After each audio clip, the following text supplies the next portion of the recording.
All right, so let's just get started. Do you want to tell us a little bit about your family and where you grew up? Yeah, sure. Well, first of all, I'm a Kansas girl, grew up in Derby, Kansas, and I am the daughter of Wayne and Sadie Palmer, and I had three other siblings. The first three were planned, I wasn't, so I was 6 years behind my brother. And I will say this, my family was musical. I'm serious, we sang for every meal. Mom loved to have that music in the house. We went to church. Woodlawn United Methodist Church was my hometown life of going to church every Sunday. But we also were very loud. I mean, we were not, Mitch was Mr., Manners family, and he comes to my house and I says, when you come to the table, you just got to find a spot to get in, and you're going to be great.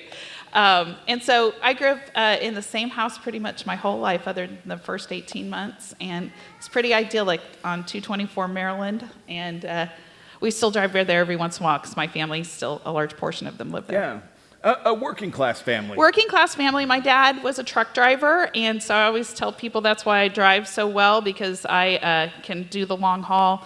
Mom was a secretary. She stayed at home with the first three kids, but she went to work for Boeing. And the other thing about Derby is it was Boeing and lots of engineers, and so I was used to planes and all kinds of stuff going over our house. It was a really great life.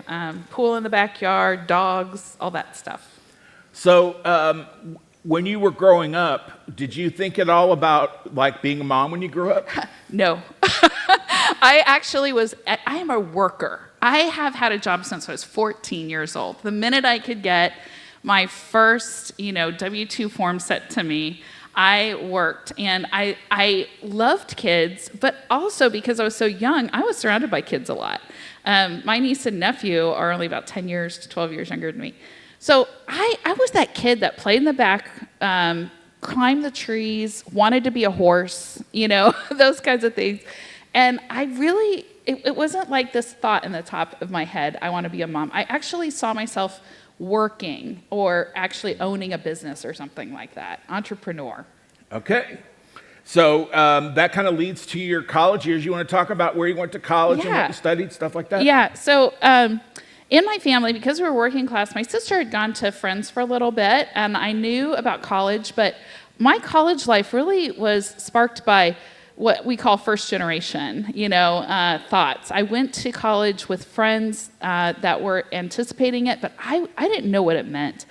So I visited a few, and Southwestern College, my former pastor at Woodlawn United Methodist, Bruce Blake, was the president there.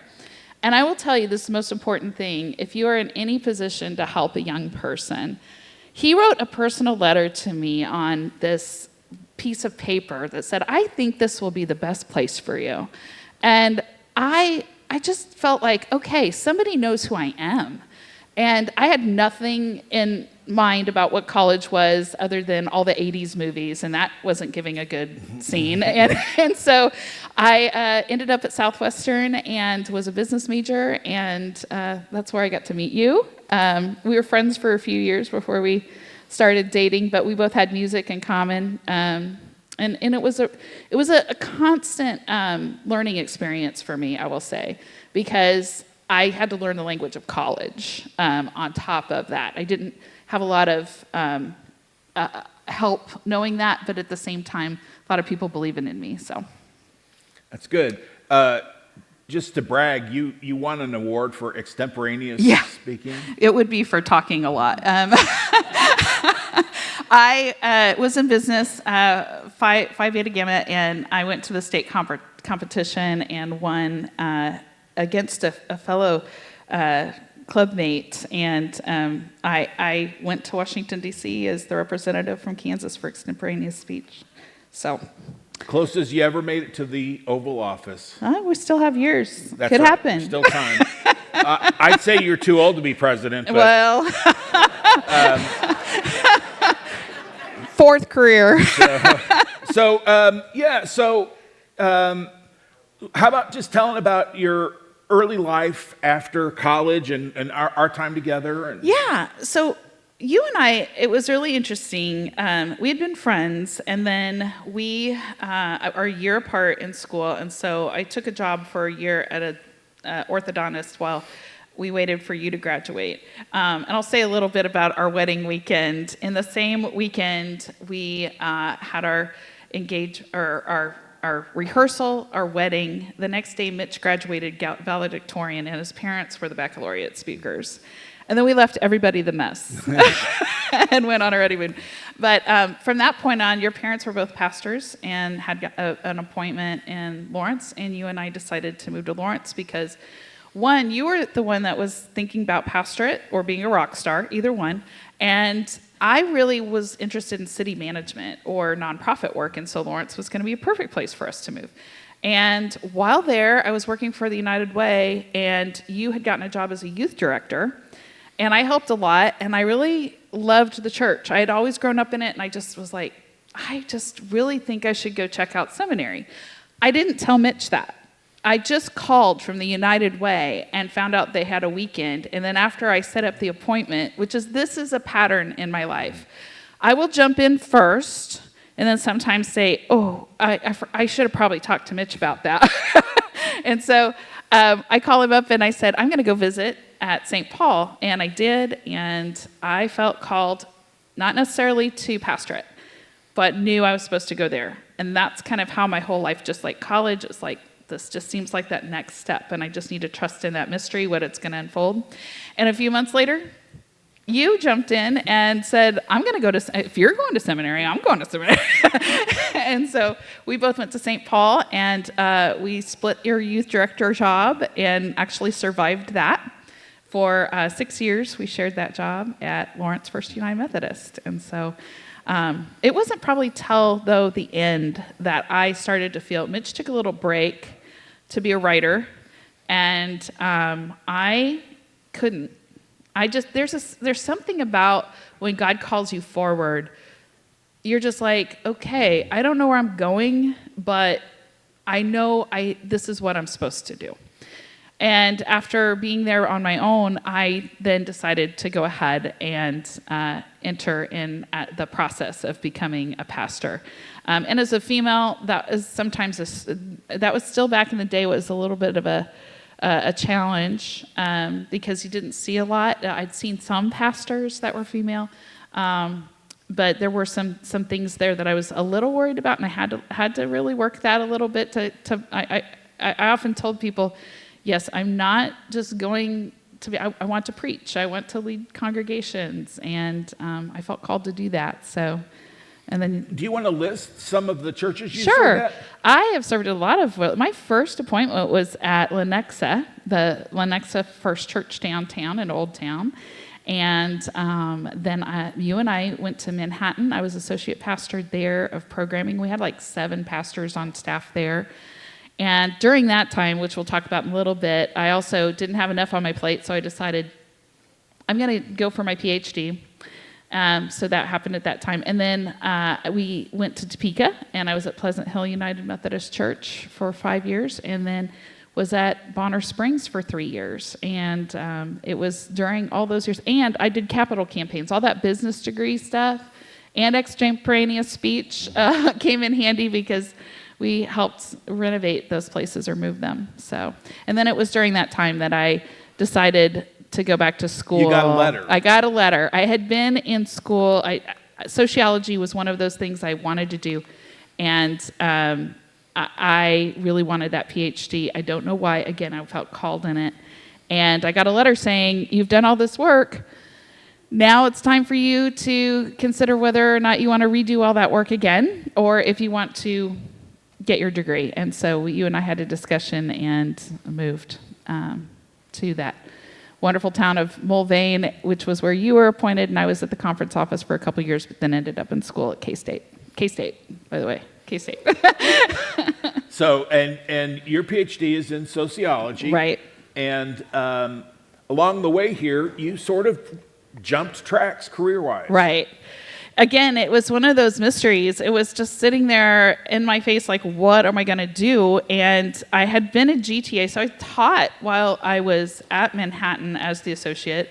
which I found out was something you're supposed to ask the bishop to. I was moonlighting, but it paid for my degree and all that. So I started teaching. I really loved it. I love being around young people, just like with our youth directing and stuff. And we'll talk a little bit about why in a second. But I had gotten a little note that said, Emporia State is looking for some part-time instructors. And I wasn't necessarily confident that I could do that on half-time or whether I'd be an assistant or a professor or anything, but I jumped for it. And I went and interviewed at Emporia State, and again, wasn't sure I was giving up pastorate. I thought maybe I'd part-time it or something. And I went, and they interviewed me, and I'm serious. I walked in, and they had a little interview for me, and then they showed me my office. I didn't think I was having an office, and they said, we need you to go up, and there's health benefits and stuff. And I was like, again, I called Mitch later, and I said, Mitch, I think I just got a real job. And it was amazing because I love this. The school is just the right size, and everything. It was a little closer for us, and so it was around that point that I really started to consider. Now, there weren't a lot of positions open, and so what really made the jump was during the year of COVID. I tried to be appointed in the church system and not itinerate so I could be at school, but I didn't fit the categories right because I was at a state school. So I decided to retire. I had 22 years of pastoring under my belt, and I really felt called to be with these students and to be a person who grew that part of my life, my third career, it felt like.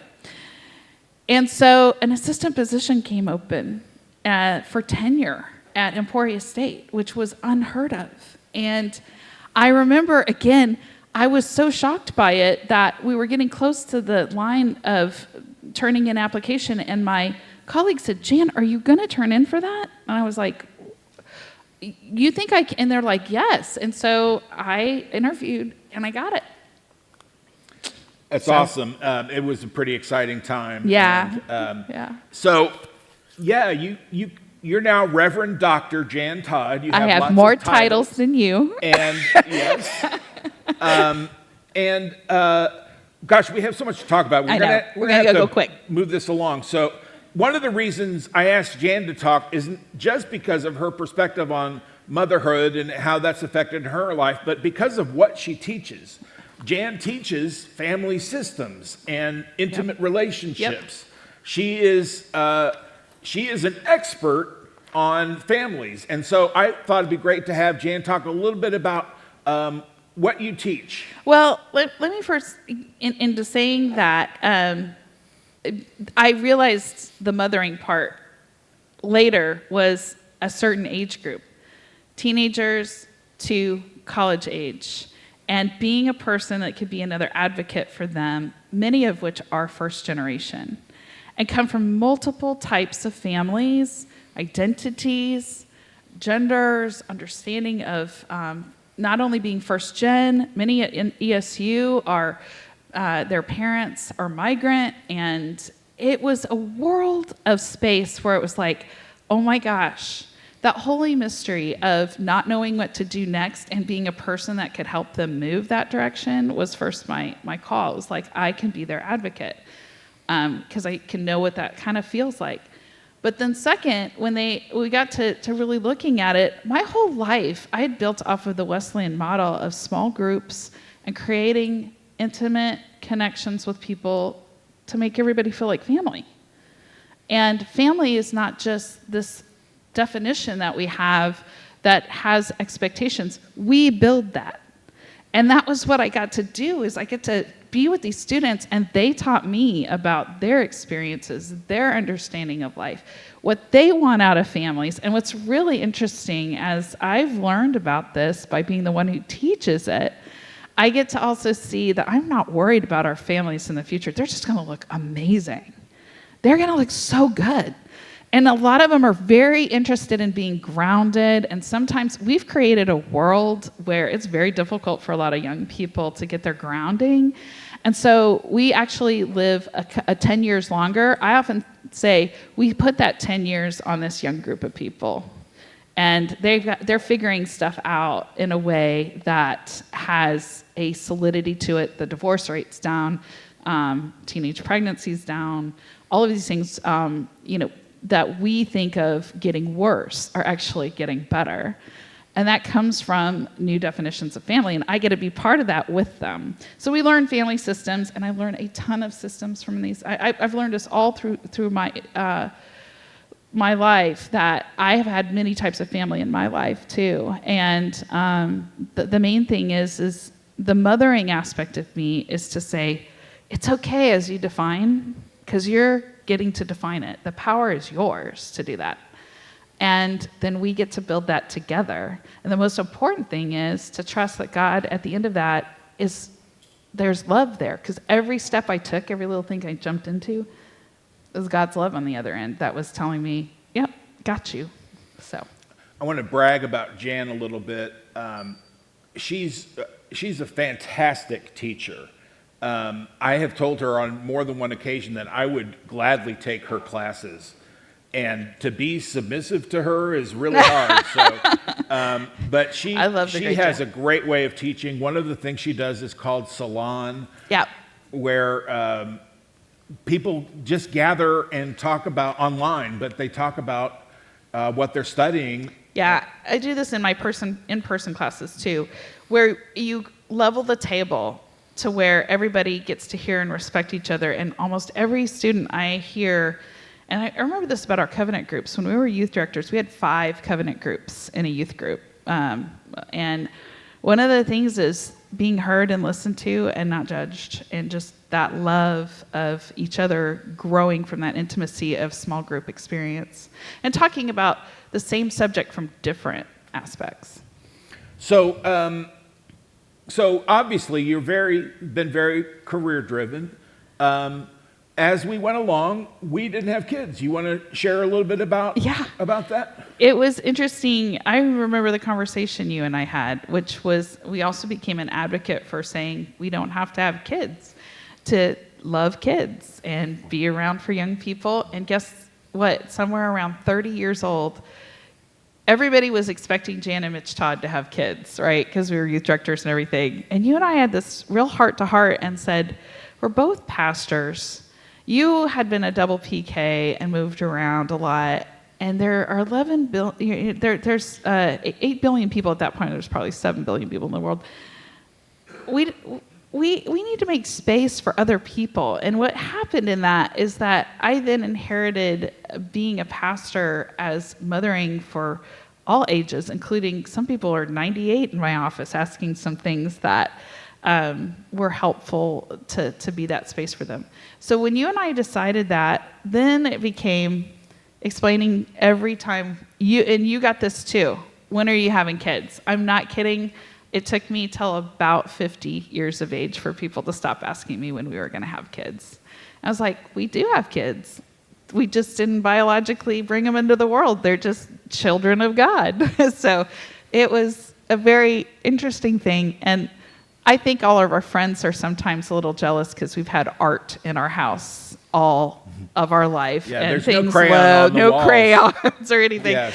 Yes. But a different life, but a good life. So, Jan, in the last couple of years, you have had some role reversal, which I'm sure some of these folks can relate to, with your mom. Yeah.